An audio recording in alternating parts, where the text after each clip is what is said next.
content over everything. Now I am going to keep. Assalamu alaikum. Salamat.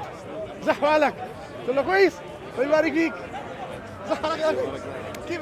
تمام؟ يسلمك. الله يبارك فيك. الحمد لله. تفضل. يا رضا. أقول لك.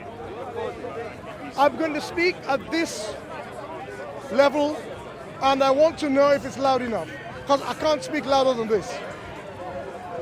Hello? Fandom! Can you hear anything?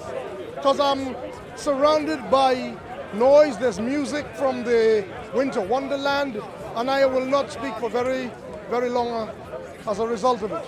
My discussion today was meant to be a duologue. My interlocutor, Brother Eesa Al-Ghani, who lissa maja, he hasn't arrived yet, but I want to leave here before Maghrib because it gets cold. It is cold. My discussion is on the back of something I posted regarding an African woman working in the field, farming, agriculture, zira. And in the course of occupation, hey, sir, assalamu alaikum, you all right? Yeah, moving to just come? Yeah. Or in the course of her working in the fields, this sister's forearms became exposed up to about here. The question was put to me, and the question seemed to ask if I was endorsing this as normative, that because African women work in the fields, Vietnamese women work in the fields, was I giving them a dispensation as a Muslim for their arms to be uncovered? To which I replied to the brother that if you look at the photograph, the woman has an extra piece of cloth wrapped around her waist. Now, this piece of cloth in places like Hausaland, northern Nigeria, is used to attire themselves, to drape about their persons in the presence of men folk to whom they are not related. So these women far away in the fields were working at rice cultivation or couscous or chere or sorghum or millet cultivation, and men were to unaccountably turn up, the women would be able to use this extra piece of cloth to cover themselves accordingly so that their forearms would not be exposed. But I went on to say, look, I think in the greater scheme of things that is hardly an issue when you're talking about poverty and food security. When we have to weigh things in the balance, and I'm not here to discuss Islamic theology or tafasil of fine details of Aqidah, but what I will say, there is such a concept as darura. There's a concept called darura, which is necessity. Now, I am finding it problematic when people attempt to transpose culture, not just religion, but culture from a country that enjoys greater wealth, food security, not just wealth, but opulence. And now I'm speaking specifically of the GCC countries.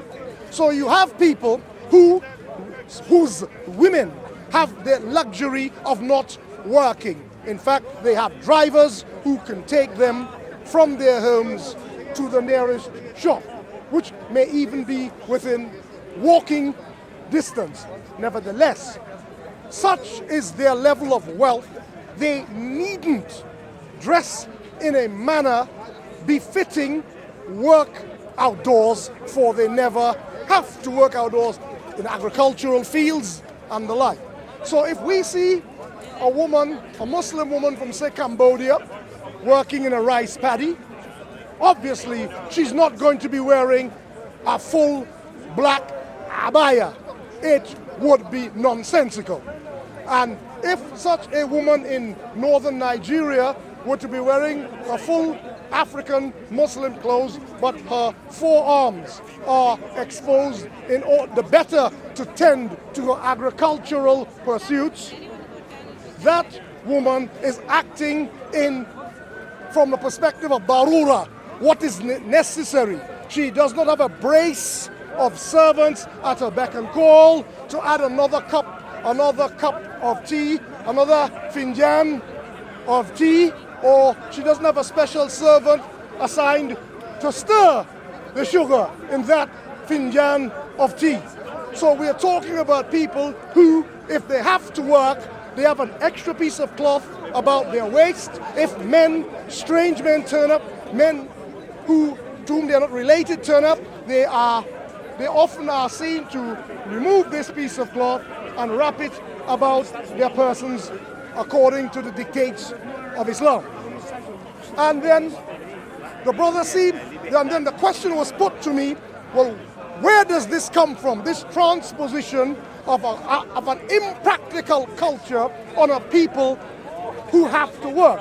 To which I said, look, if we look at the culture and the concept of hijab, the culture and concept of hijab coalesced in areas where Badu and Hadara, Badu and Al-Hadara, two forms of lifestyles were beginning to interface as the Badu settled down in the Hijaz, in cities like Medina, Ta'if, and Medina, and Mecca al-Mukarramah, Medina al-Munawwara, and Ta'if.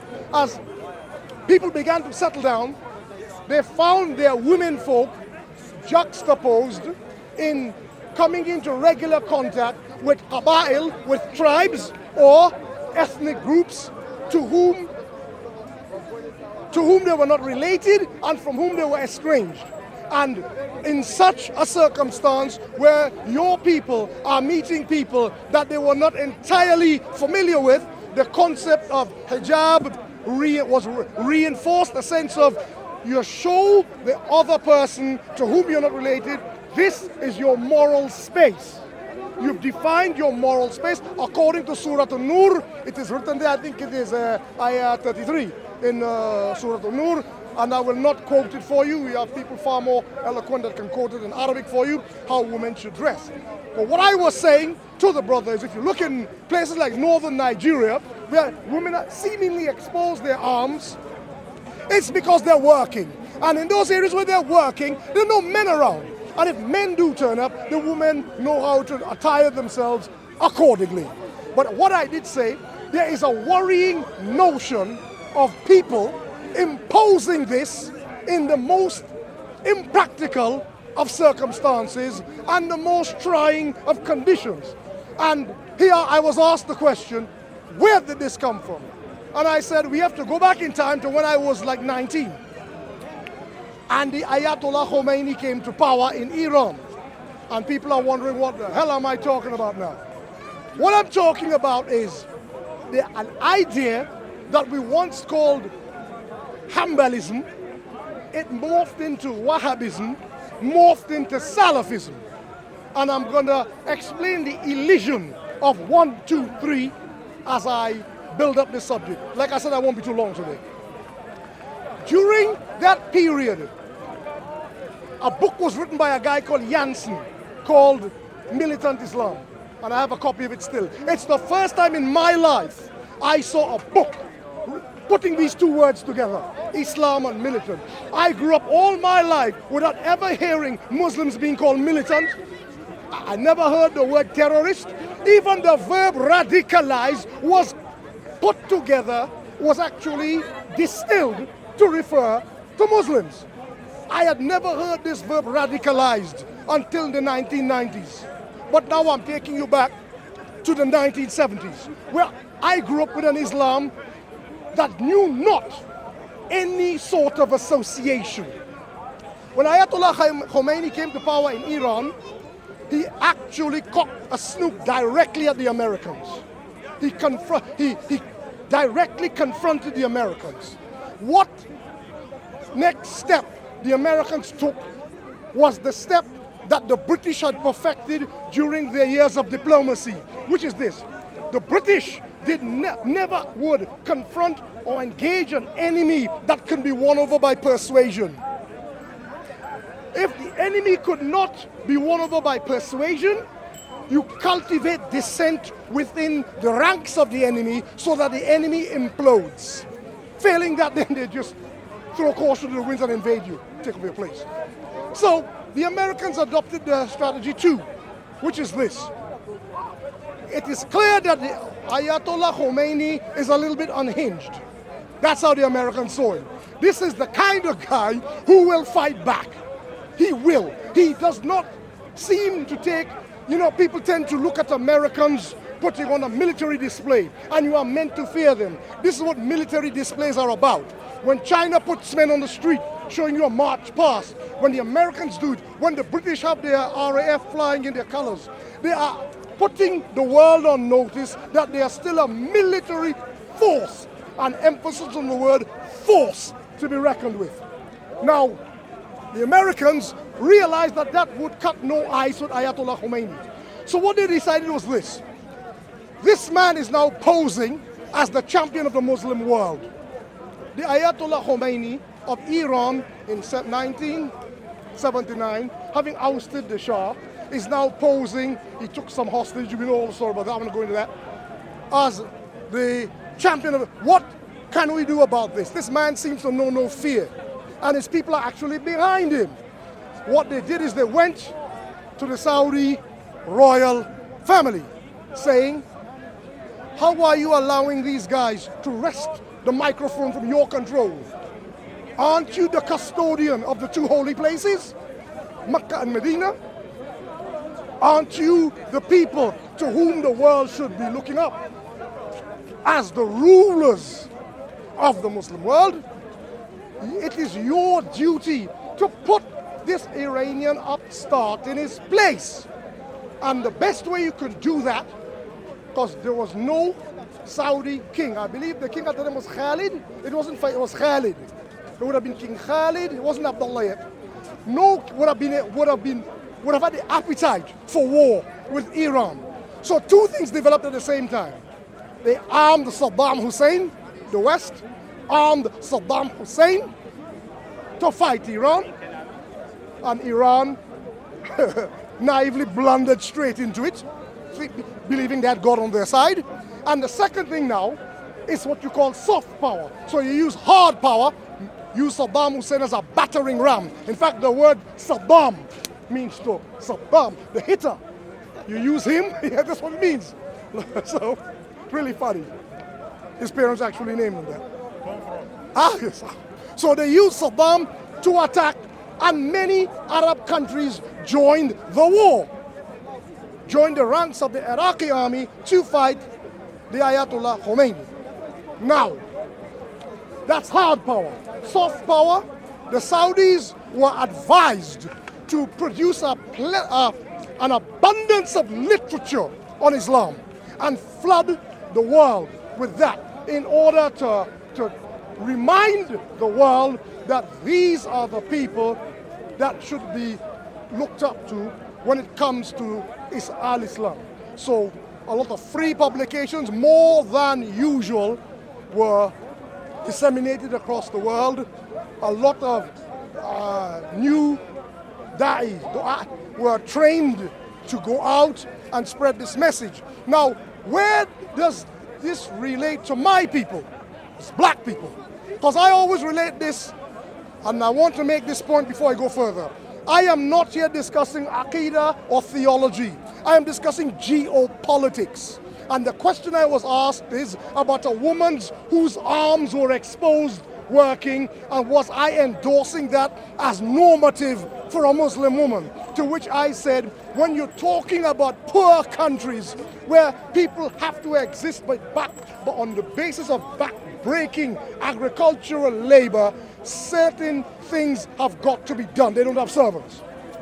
And I was saying this tendency in Africa for people to be expecting these women to be draped in swathes of black under the punishing sun, trying to do agricultural work, has a background. And I took you back to 1979 and how this flood of information had started being disseminated out of the Khalid, out of the Hijaz and Najd. Now, how it relates to black people in the West. During the time that Malcolm X went to Hajj, he came back and distanced himself from the Nation of Islam. But Malcolm X did not distance himself from militancy. The Malcolm X militancy was not framed within the discourse of Islam, yet he hadn't lived long enough.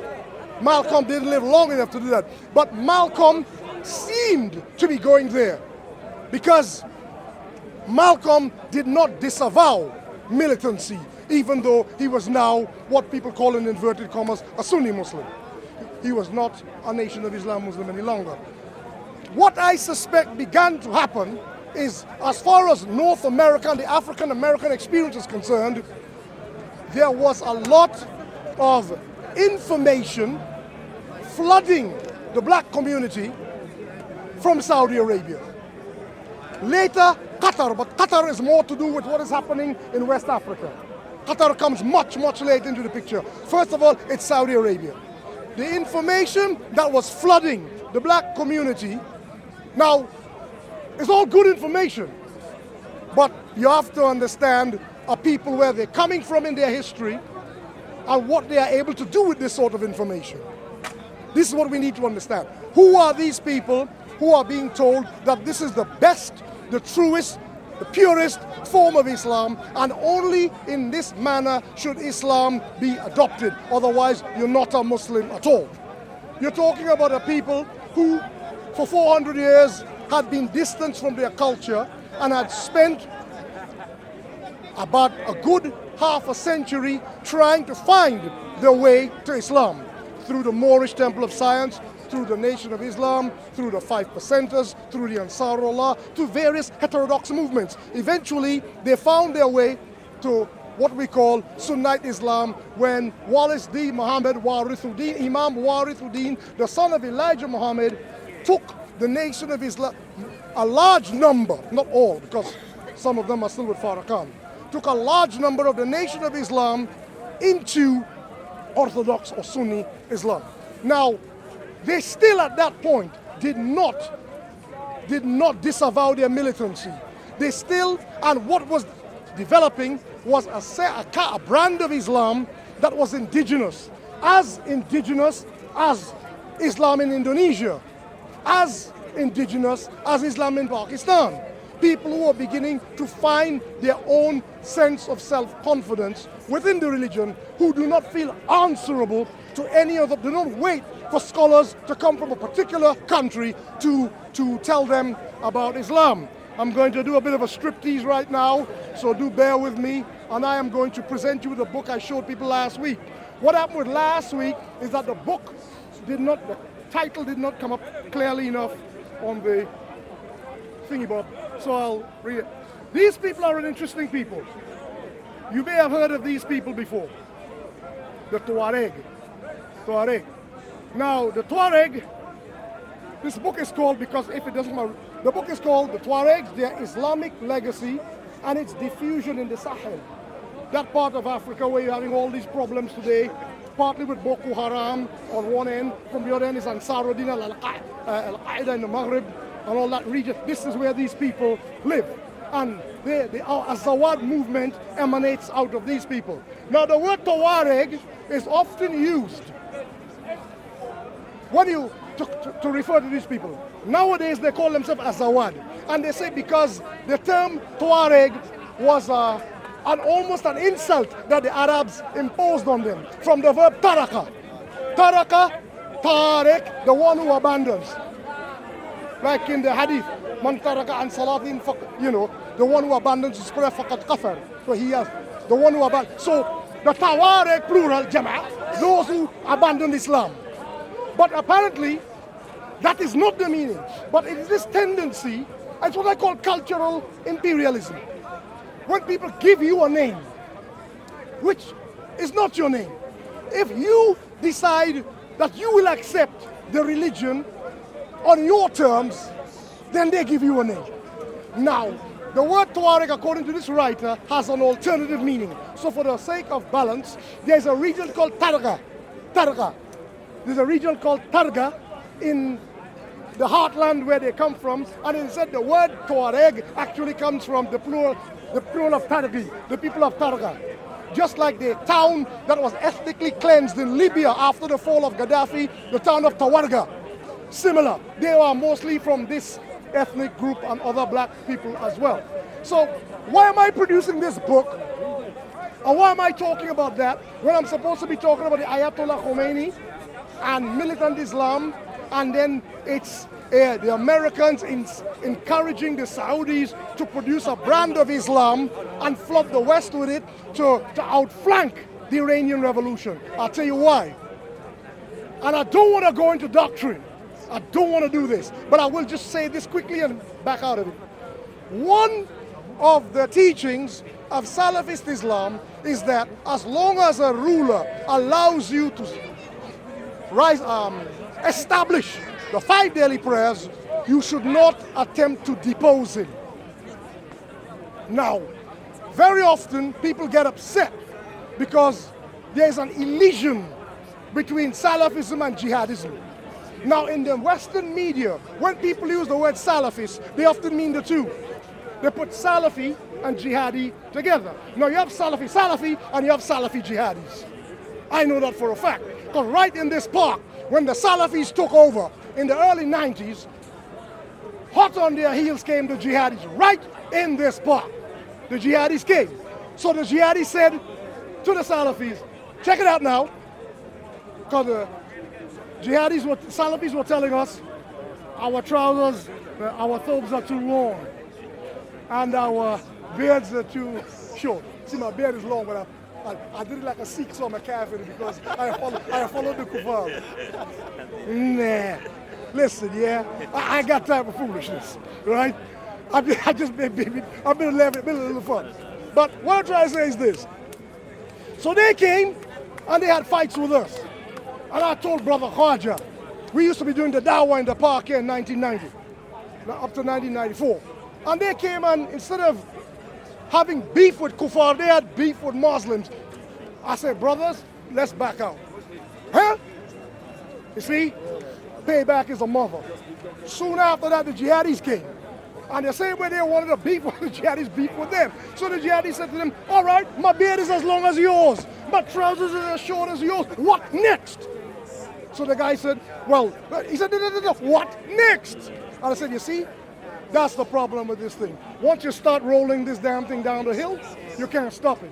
And that's what happened to the Americans. The Americans were hoping the Saudis would preach a brand of Islam that would keep the Saudi royal family in power. Remember what I said? As long as you establish the 5 daily prayers, you should not attempt to unseat a ruler. Of course that's self-serving. That's self-serving. Most of the ulama used to talk truth to power.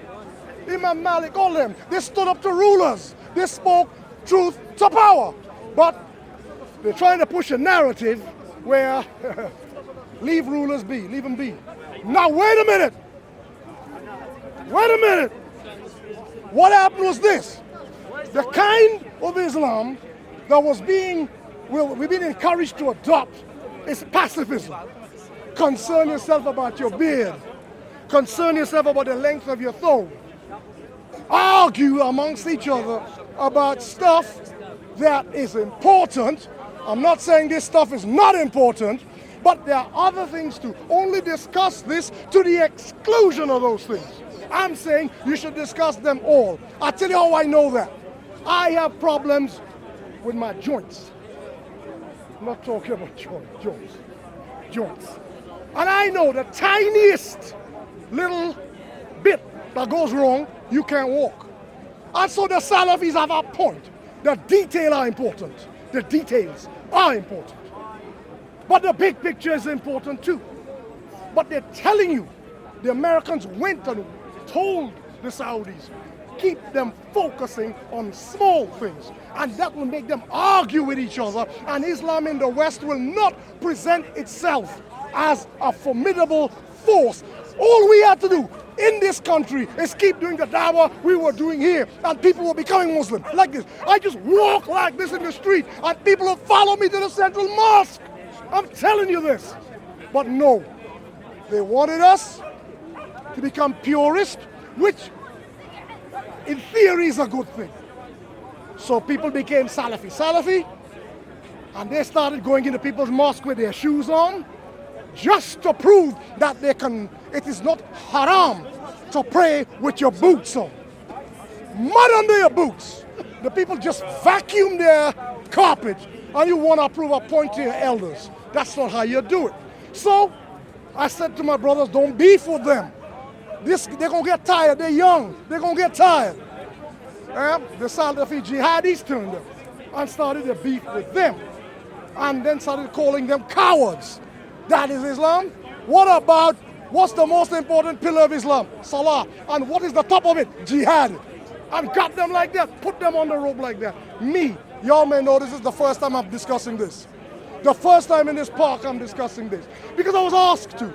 I was asked by a brother, why am I seeming to endorse a woman, an African woman, a poor African woman, hungry, having no food, no choice but to cultivate the land? Am I seeming to endorse a woman's forearms bare? As if that is the most important thing in that woman's life at that point in time. So what I'm trying to say, there's a background to this entire discourse. That discourse where you and I fight about, you see, you are holier than I because your beard is longer than mine. That discourse has geopolitical roots. It's not just theology we're discussing. And I'm discussing it from the perspective of geopolitics. All I'm saying is, I'm not saying don't keep your beard long. I'm not saying don't keep your trousers short above your ankle.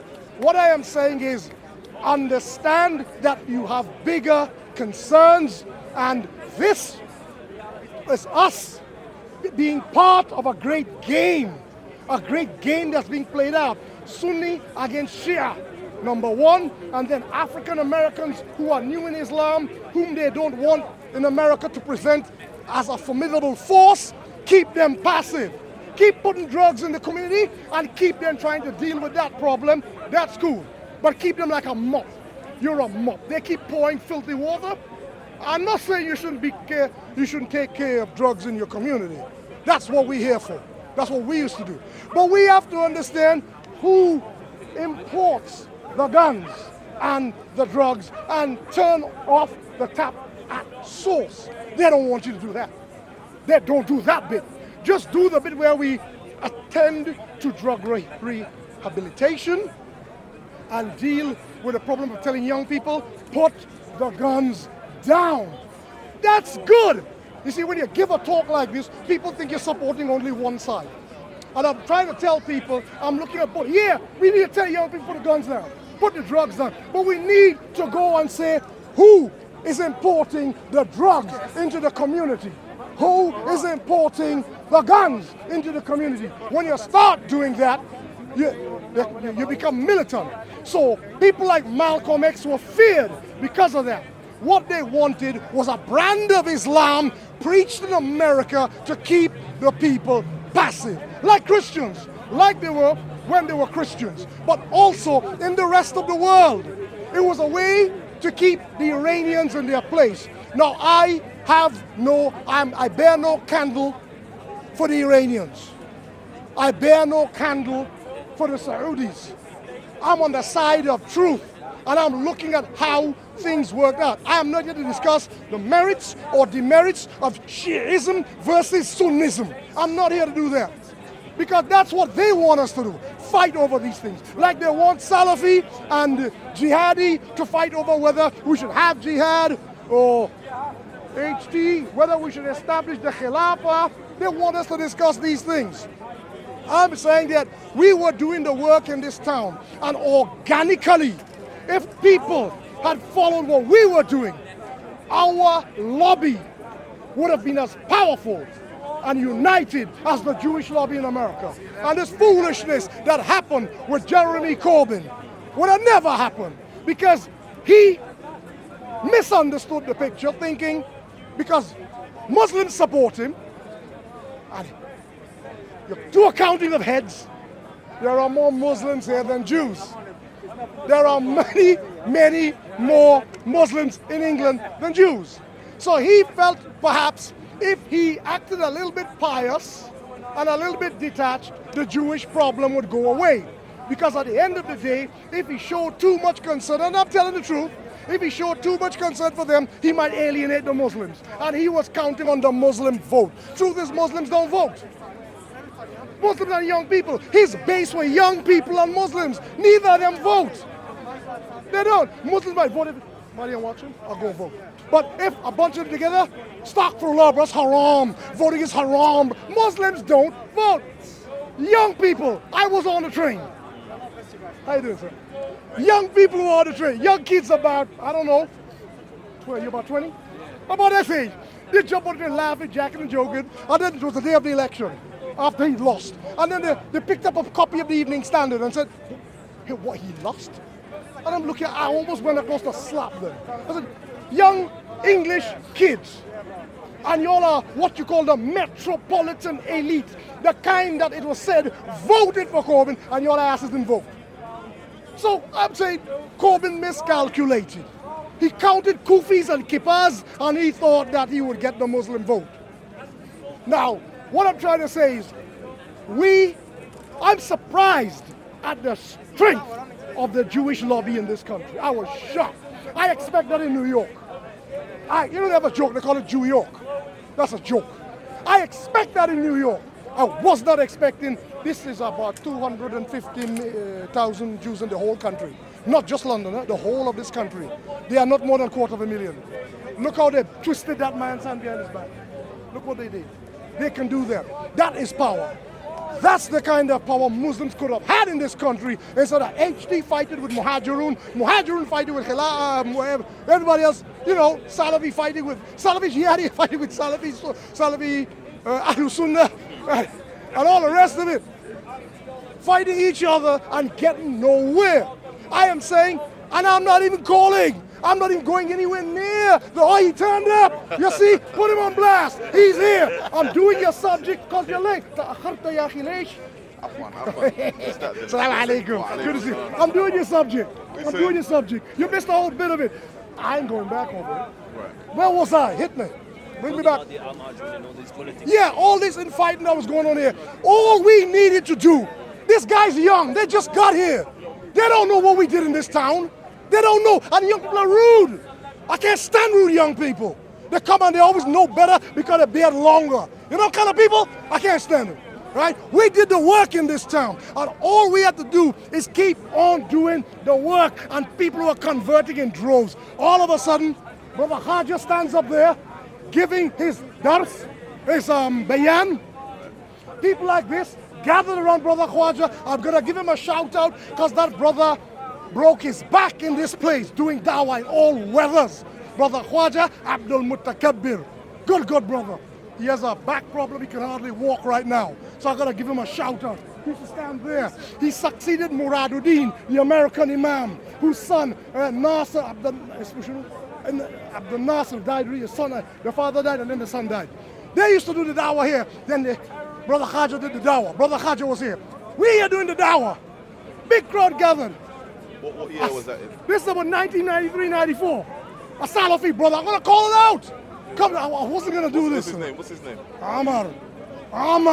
Big black Bejan Omar. If he won't come find me, he can come find me. He can come find I don't want to say more about it. He knows what he did. He knows what he did. They used to come behind.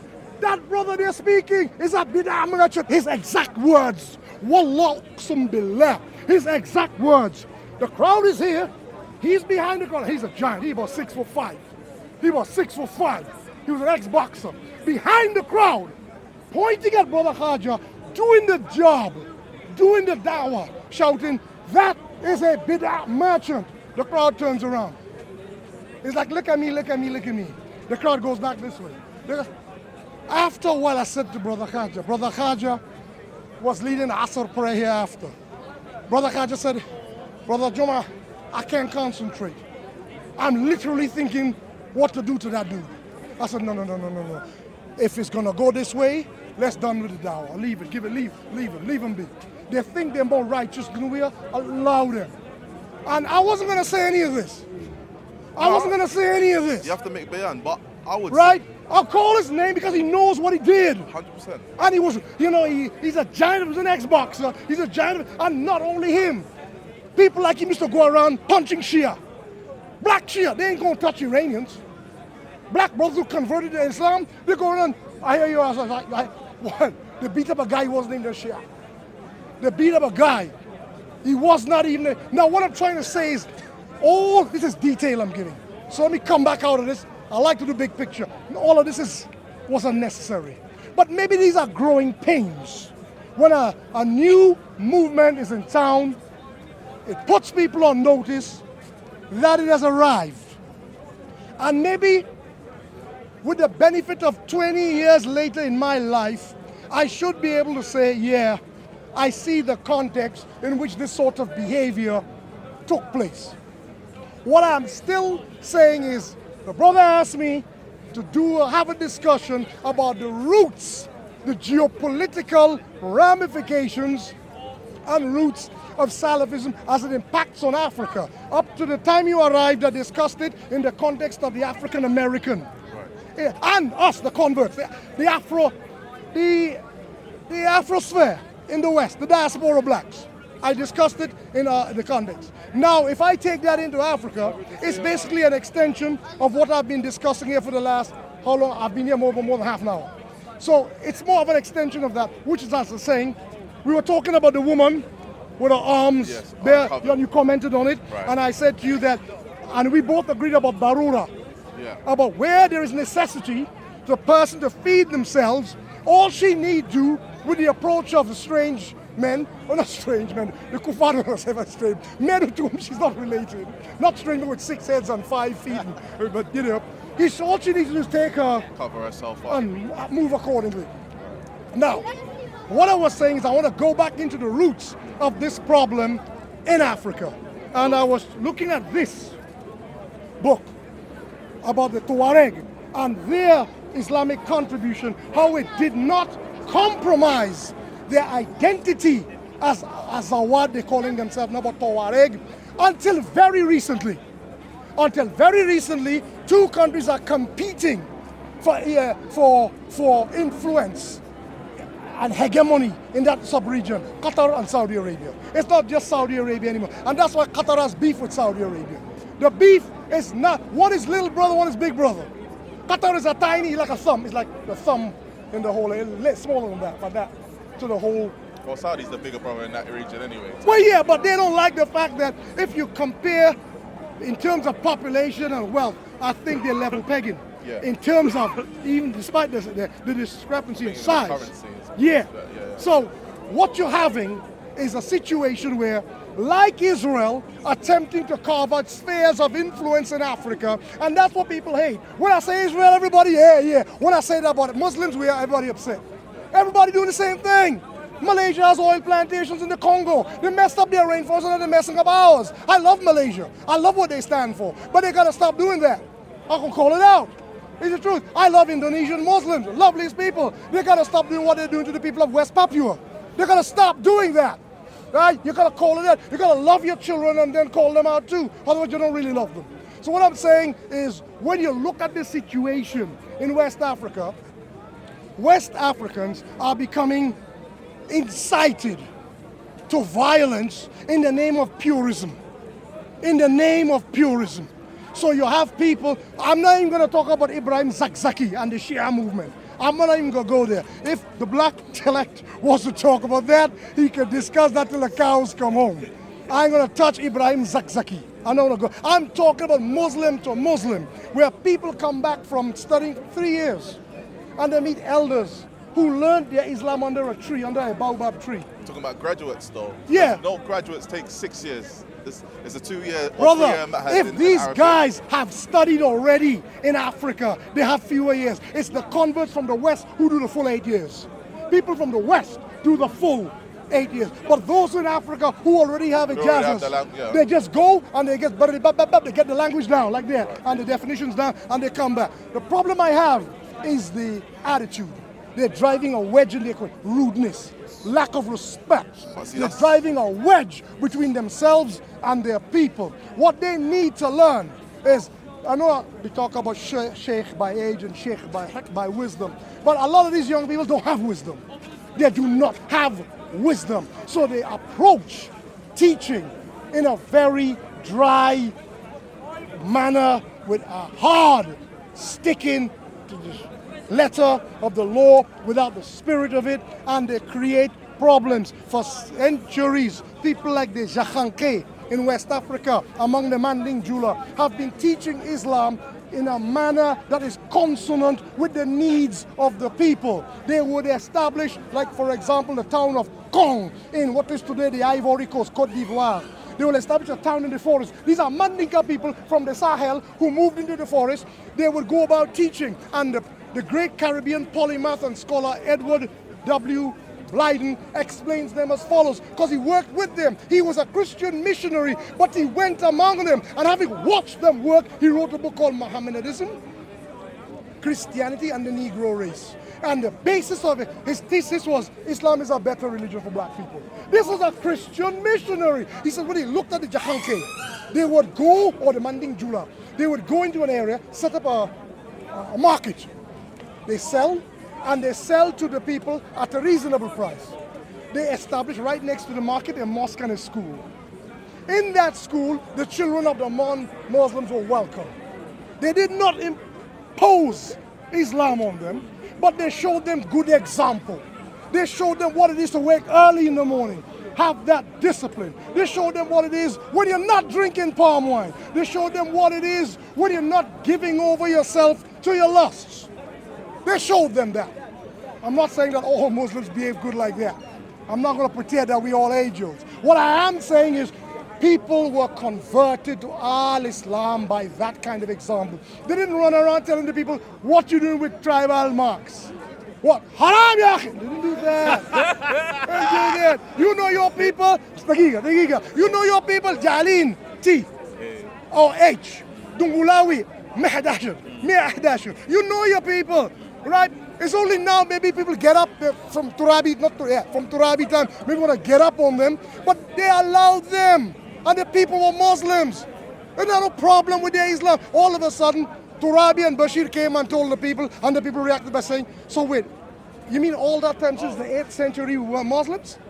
Yeah, since the 8th century till now in the Sudan, we weren't even Muslims and we didn't know. And that's what I'm talking about. This tendency to come in a manner that does not, and I'm not saying it's a new thing. It's not necessarily a new thing. There were glimpses of it in the past. You must have read about the difference in dawah between Abdul Karim al-Maghili and As-Suyuti. You see, studies on the life of As-Suyuti, people can't know what I'm telling. And he speaks about al-Maghili. While al-Maghili, Abdul Karim al-Maghili from Tlemcen, was narrowly legalistic, the Egyptian genius As-Suyuti was the opposite. The Tuareg in the Salman in Tuareg means you don't like it. He's such a purist, he don't like them kind of talk. You're gonna like African talk! Why don't you like African talk? Nah, I'm not saying He don't like African talk. He don't like what I'm reading. He don't like what I'm reading. It's just the fact you mentioned Suyuti.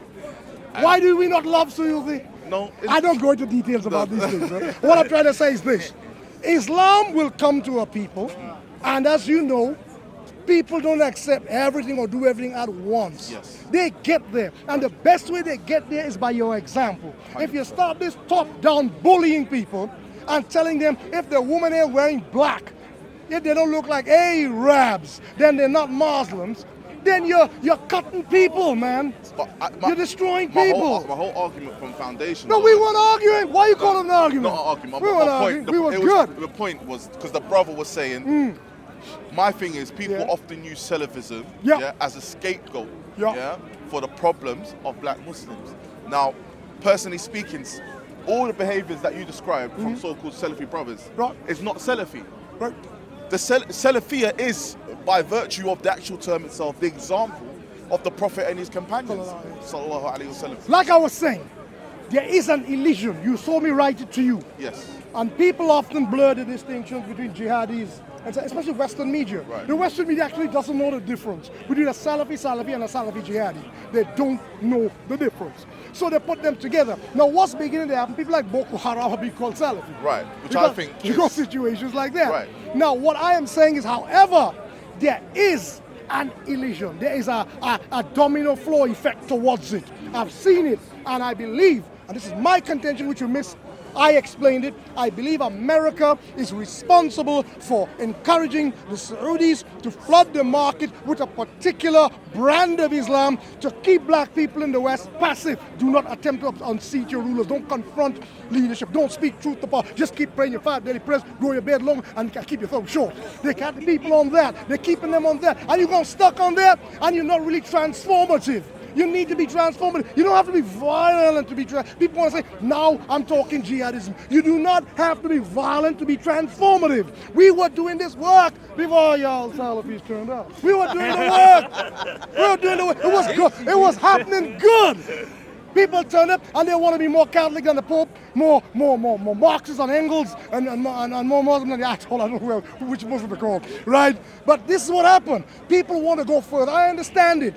People want to perfect their way. I believe this: perfect yourself, and people are going to follow your example. Basically, you're going on haranguing people, annoying them, turning them off. You know the old expression: people will forget what you said to them. People are going to forget what you did to them, but they won't forget how you made them feel. And people miss that. And I accuse Muhammad Abdul Karim al-Maghili was one of those whom I believe from the early days, even though he did a number of really good things when he went to the Emir of Kano, Muhammad Rumfa, he went and he produced a compendium of work by which the Hausa states could begin to organize themselves. Yet he's the same man who organized a massacre of Jews in Toat. He did that. And for me, that's wrong. That is not the dawah. And I mean, a lot of these people who call themselves black Hebrews, that's partly where it comes from. A lot of the Jews who fled, they went to Timbuktu, to Jenne, and a lot of people believe that because of this, if you go, when you read Mungo Park's work, Mungo Park was a traveler, Scottish traveler in the 18th century, traveling up the Gambia River. He actually sees copies of the Old Testament in the hands of Mandinka Muslims. And I know a lot of the black Hebrews tend to say, you see, we had the Torah. It's not any Torah. If people like to overcomplicate life, it's just that with the massacre of the Jews at Toat, many fled to Timbuktu. When Timbuktu was destroyed by the Moroccans in 1591, and here he is saying that wearing a Moroccan robe, the Jews of that area fled further south into Black Africa. But they were not black people like we understand the meaning of the word.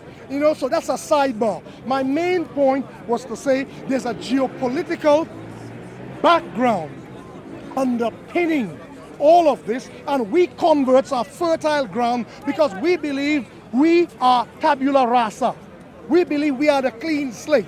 So we can lose our Mike William Jones, I can lose my name, I can lose my European clothes, I can stop eating ackee and saltfish, I can, or whatever, fufu or whatever it is, kuntumre, I can stop doing any of that, and I can just become a new Muslim. That new Muslim really means wearing an abaya, a Gulf garment, right? Eating dates from the Gulf, right? And behaving like a Gulfi, wearing a little knitted cap or a ghutra like a Gulfi. I am saying what I liked about these dudes for a long time, they just were doing their own thing.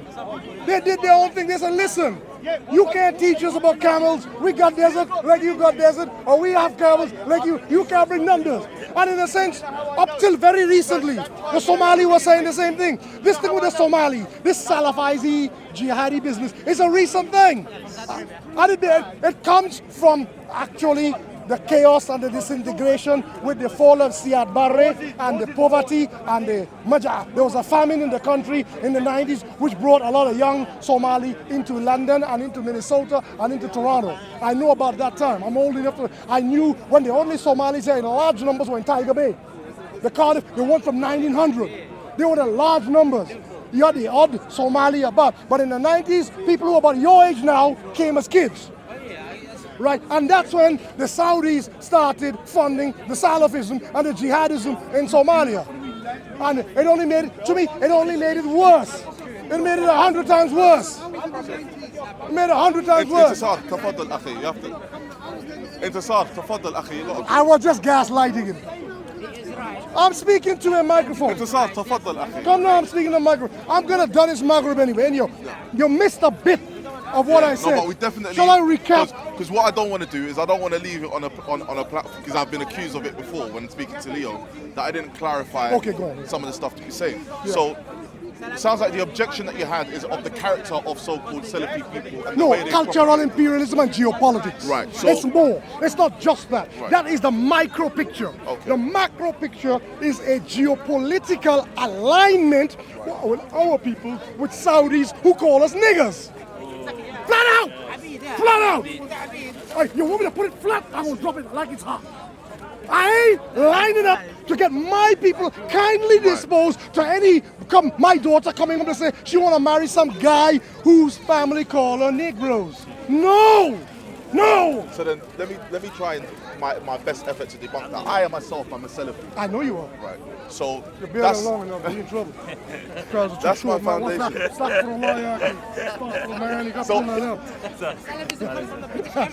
Now allow that talk. That's not. No, we are friends. We're all friends here. We are joking with each other. We're having fun. Go. There's a foundational Salafiyah in concept, and there's the way people have put it forward. Now I admit that the way that even growing up as a Salafi, the way I sort of exhibited my Islam wasn't in the best of mannerisms. I was new to the deen, I had lots of zeal, and I saw error in my people.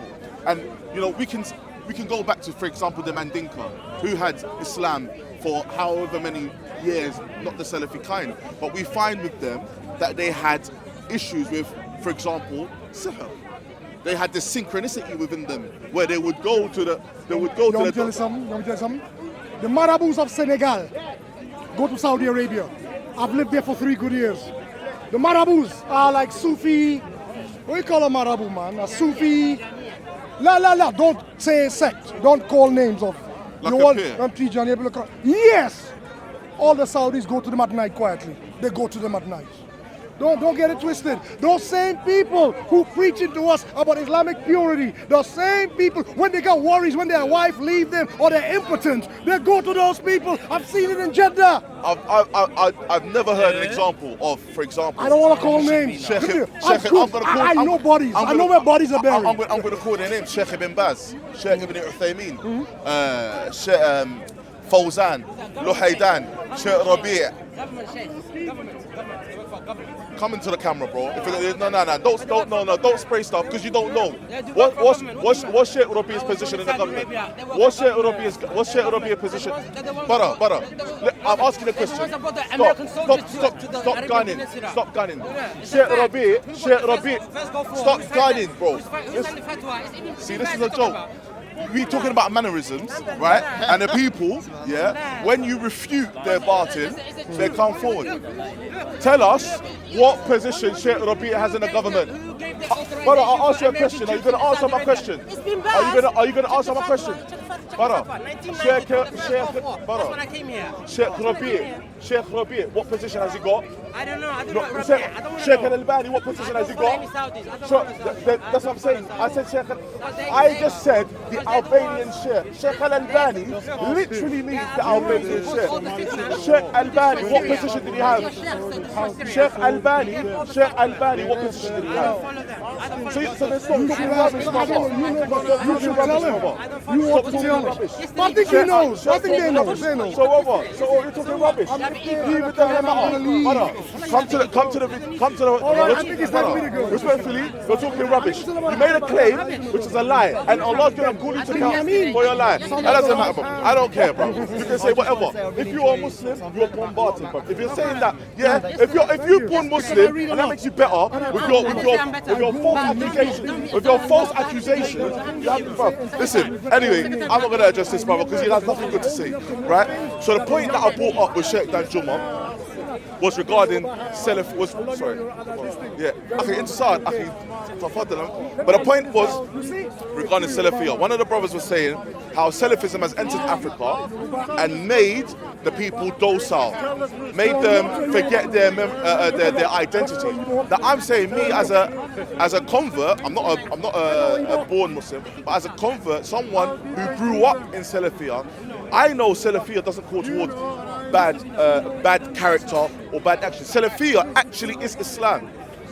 Islam is Salafiyah, Salafiyah is Islam. Salafiyah is the example of the Messenger of Allah. I find that some of these people, because they follow different strains of so-called Islam, such as Sufism, yeah, such as Raf, doesn't matter. It doesn't matter if you don't blow yourself up, but you prostrate to graves. It doesn't matter. You're in the same hal.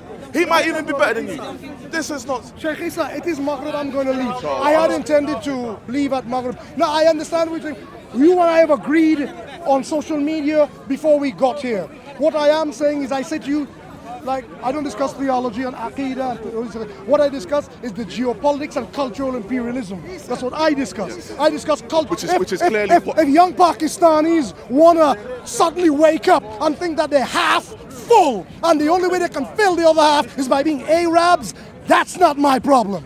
That's seriously not my problem. I want to repeat that. We were talking about in regards to black African Muslims. Exactly. Right? No, but I'm saying anybody else want to come in this discussion, I'm going to tell him about himself. I will. I will turn up the heat and tell him about himself, because I know their parents had pride in their shalwar kameez. Their parents had pride in who they were. Wait a minute. The young generation, I understand where it comes from. I understand where it's coming from. And I'm ragging on no one. What I'm saying is, if you have your own pride in your traditions, express them. Do not Arabize yourself. Should your traditions trump your Islam, though? Brother, why does he have to wear that to be a Muslim? He's got shalwar kameez. I'm a Salafi and I'm in trousers. Wait a minute. I'm Ismail as well. Wait a minute. I'm talking about him now. Because I saw him sniping from the sidelines. Why this lovely brother, this beautiful brother, can't wear his traditional clothes? No, however, listen, that ain't my business. I'm just teasing him. I've been teasing you from the beginning. Let me say something to you. I like you. I love you. Come here. Let people see you. I love you for the sake of Allah. I have an equal opportunity offender. I tease everybody. What I'm saying is this. I noticed a development around young. Wait a minute, because I gotta go pray. Right? I noticed the development amongst young Asians, which is that they wear less and less of what their parents would wear, which to me is very practical. Nice two-piece with a slit, you can fight. Wearing a shalwar kameez, you can scrap. You can't fight me wearing that. You can't scrap, and neither can I scrap. I'm wearing it because this is warm. This is nice and warm. Hey, what? Let me finish. I have an excuse. I have no culture. I have an excuse. I'm a Caribbean. You have a beautiful culture. But what's happening is, somewhere along the line in the 90s, after the Salman Rushdie affair, when the Hindus and the Sikhs separated themselves and said, we are not with those other Asians, the young Muslim Asians found their voice. And in finding their voice, which is a good thing, they gravitated towards the Gulf rather than the subcontinent. So, instead of wearing shalwar kameez, they started dressing like Arabs. You're a B-Rab. That's not Arab clothing. That's Arab. That's not traditional Arab clothing. That's Persian, Iranian. Let's get the conventionally. No, let's not split hairs. Conventionally, it's what the Arabs are going. And if I miss my Maghrib, will you answer to my God? The Prophet Muhammad were like this. Go on, talk to me. He's the only Arab? Probably not. Uncle, you know, you said that I'm Come here, please. Hey, look like I'm talking to myself. I look like a crazy man. I look crazier than normal. At least let the camera hear you. what we say to you. I can't hear Just him. come to the side. Come, You're not come. gonna be I in can't. the- you're I'm not gonna be in the struggling. camera. Let the camera hear you. I gotta go pray. Man, the other brother left me. Yeah, let's go, let's go. My sidekick left me. First, I want to say with respect and honor. Salam alaikum. Don't leave. We don't want to be on. Uncle, the issue is, Uncle, when you mentioned about, I'm 47, Uncle, I'm not a young kid. I'm 47 years old. And in the early 90s, Uncle, we was here when I used to come speak as Colin Abu Sufyan used to get that. Oh, him from Trinidad. That one. no problem. He's another problem. No, I call him out too. Abdel Karim Abu Sufyan. He was another problem. He's from my country. I know him. You should be ashamed. Anyway, That's a joke. anyway, You know he called it the troublemakers. You thought I would help your case? I You really thought I would? Abdel Karim Abu Sufyan. Abu Yassin as well. They destroyed Brixton. Abu Yassin as well. No. They destroyed Brixton. No. what we're saying is, I wasn't. I know Brixton Mosque before those guys turned up. Yeah. Alright? And who was there before they turned up, which is the point. No, the Murabitun. Right. No, the Murabitun were running the place. you let me speak, please. You've been speaking for a long time. Bless you. You know I will miss my I'm money. going to play Maghrib as well, Uncle. I'm missing my cue, man. I need a chair. They have a chair over there for me. So the thing is, in the early Okay, let me hear. 90s, Let me give in it the early 90s, when the groups of the Khawarij, which we call the renegades, when they started, it was Ahl Sunnah, the Salafis who spoke about it first. I'm telling you about myself now. Never mind Abu Sufyan. In the early 90s, in his Leeds, because I'm from Leeds, on Rounded Road, we used to stand with a stall, call the people to Islam, and refute extremism. There was no government who helped us, no Saudi Arabia, nobody gave us money. From the beliefs that we learned, we knew that this action was against Islam. From the teachings, what Allah has told us in the Quran, from the traditions of the Prophet Muhammad and the standing of their companions, may Allah be pleased with them. So because of this, what we learned from our scholars, because I studied in Yemen, and when I came back from Yemen, this is what we used to teach the people in the early 90s. So when the group started appearing, like Abdullah Faisal, when he started doing his tapes, and other groups like Abu Hamza, and all these other different ideologies like Muhajirun and Hizb Tahrir in the universities when they used to spread their ideologies, it was the people who we call the Salafis by Allah who would go out there and pray to tell the people that you cannot kill people, you cannot blow up places, and Saudi never helped us in this point. And it was us who used to give out literature in the early 90s. Maktaba Salafiyya in Birmingham was the brothers like Abu Khadija Abdul Wahid, Abu Iyad, Abu Hakim Bilal Davis. These brothers in the early 90s, they had literature regarding extremism. And if you go into the website now and if you go and speak with the people, you'll see there was literature there. Al-Qaeda and that those was speaking. So how would we refute these people, Uncle? We never refuted them by emotion. We refuted them from the Quran, from the statements and the tafsir of the scholars, what they understand from the verse, and the traditions of the Prophet. So I myself was targeted by many people in Leeds. One day I come outside the mosque, tie my shoelaces, and about 12 people appeared. One of them had a gun in the car. Why? Because we Salafis were the ones. No, Uncle, we have to be fair. Uncle, we have to be fair now. Please. If we have to Give be him a fair, minute, give him a minute. if we have to be But I haven't fair, finished, Uncle. I will counter that But I by haven't finished. many But I haven't narratives finished. of people walking into Can you people's counter mosques mine? Can with you their counter- thigh-high Uncle, boots See, Uncle, it's not and benefit. praying What I'll and say, cussing what I'll elders. say, look, I have respect for Uncle, but it shows that the conversation, Uncle doesn't want to speak on the ideology, and I want to stop from speaking on that subject. He did, But no, he Uncle, did with say respect, that. He said with it was honor, about love for you, regarding the Uncle. geopolitical. It cannot be fair if you're not in front of the microphone. No, this cannot be a fair discussion Uncle, I as want long to as you're speak to hiding. you with No, kindness what and you're love. doing is this. You're accusing me of bias, but you're hiding from No, the but Uncle, microphone. I'm- That cannot be fair. From the beginning, I shouldn't have allowed it. Wallahi, I shouldn't have allowed that. Salam alaikum. Come here. Give me some love. Salam alaikum. I gotta go pray. We're talking about what's your name again? Abu Zayn. Abu Zayn. Inshallah. We're talking where's this about one? I'm gonna run. Are you gonna run? Yeah. My follow. point is about geopolitics.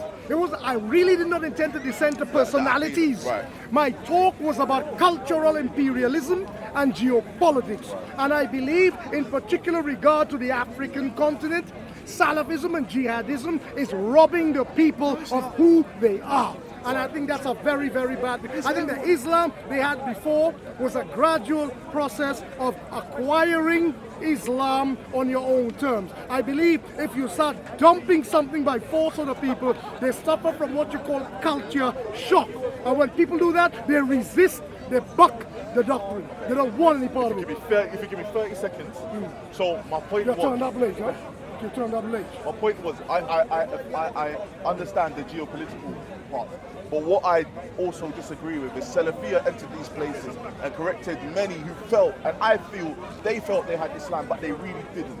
Going to the soothsayer, going to the grave, all of these actions are one that robs someone of their Islam. We're gonna go circular. And you're telling me in Saudi Arabia they don't consult such people? No. I know for a fact. And they refuse. I know for a fact.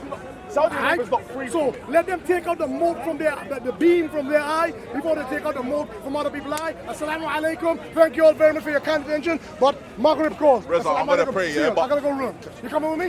Yalla. Come on, I'm gonna get a tea.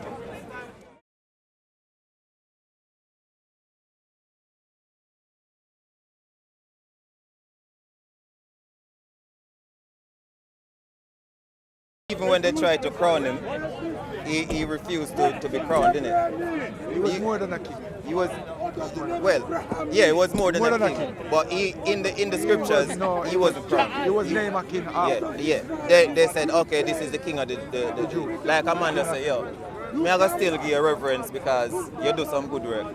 But he wasn't crowned. The only man that you know on earth that sit up on the throne of the great King David. No. Selassie never sit down on the throne of Selassie. He never sit. But Why they would they say that? Why would they? Let's I don't explain know. something. Yeah, because this is I'm not sure about that Let's bit. explain something to you. Selassie, Okay, you go. as an emperor, right, is elected from the tribe of the Kushite kingdom. Kushite kingdom. Say Habashi. Abyssinia there. Abyssinia. Abbas, yeah. Right. Now, observe.